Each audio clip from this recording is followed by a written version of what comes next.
As a longtime fan of The Witcher, you better believe I was pumped when IGN told me they were sending me to Budapest on a set visit for the Netflix adaptation of the books. Needless to say, setting foot in the world of The Witcher was reassuring. What's up everyone, David here, and we're on the set of The Witcher in Budapest, Hungary, specifically the art department, and we were talking to Andrew Laws about how he's bringing this epic series to life, The Witcher on Netflix.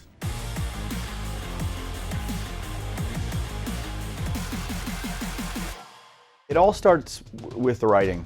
Obviously, the writers are taking the source material, which is the books, and they're translating that into the stories that we're going to be telling in our first season. The Witcher is about world building, and there are guidelines that we have. I mean, there are guidelines that are set forth by the books. The world is essentially set in a medieval environment, but it's not an earthbound medieval. So there's a bit of latitude in terms of how we look at that.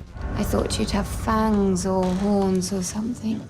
I had them filed down. Now, Andrew's going to take us through the war room here and show us what he and his team have brought to life. This was our cliff face, which initially started off as a rope bridge, but we decided we really wanted to do something slightly different and unexpected because we kind of felt that perhaps an audience, when they walk up to a rope bridge, they pretty much know that they're going to expect it to go. So we wanted to give a slightly different concept, that these guys are going into the mountains with a group of dwarves.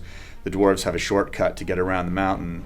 What they don't say when they get there is that of course the dwarves can get around these outcroppings of rock, but our full height humans are going to have a really hard time getting around that corner without having to lean out on these chains. Since this is The Witcher, I had to ask Andrew what sorts of monsters they had cooking up, and he landed on the Kikimora, which we've already seen from the first trailer. There's a head underneath ours.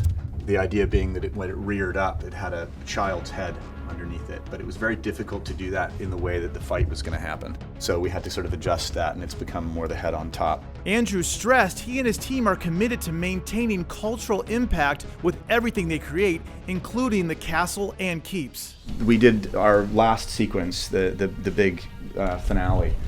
We shot at a castle, or the big wide areas here.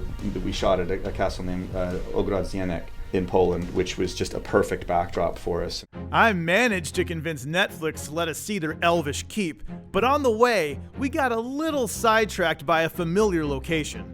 We're at the cliffside right now, and as you can see, you get this bridge up here. Remember Andrew Laws earlier, the set designer, told us that this bridge is designed for dwarves, and it can be really dangerous for humans. Look like one may have fallen or is about to fall who doesn't see how the bridge is broken up there. Back on the road to the keep, we were lucky enough to come across the show's executive producer, Tomasz Baginski, and showrunner Lauren Hisrick to tell us a little bit about their vision for the adaptation. It started as an idea for a feature.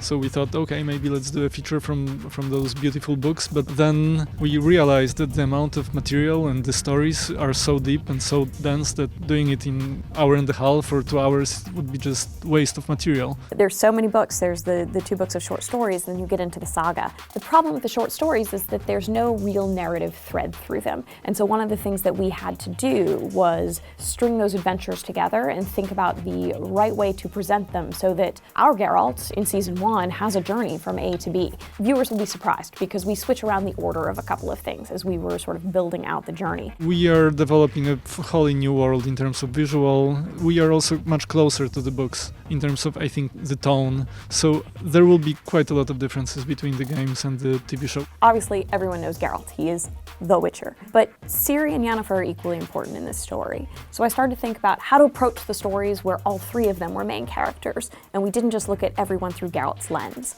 Then, though, this is something that I think people always forget in casting, you have to find real people who can act and really who can embody these characters. So probably the most important thing we looked for is the spirit of a character. Then the next thing is the spirit of the world. How do we build a fantasy world that we can put on television? We don't just have, it's not just a single movie.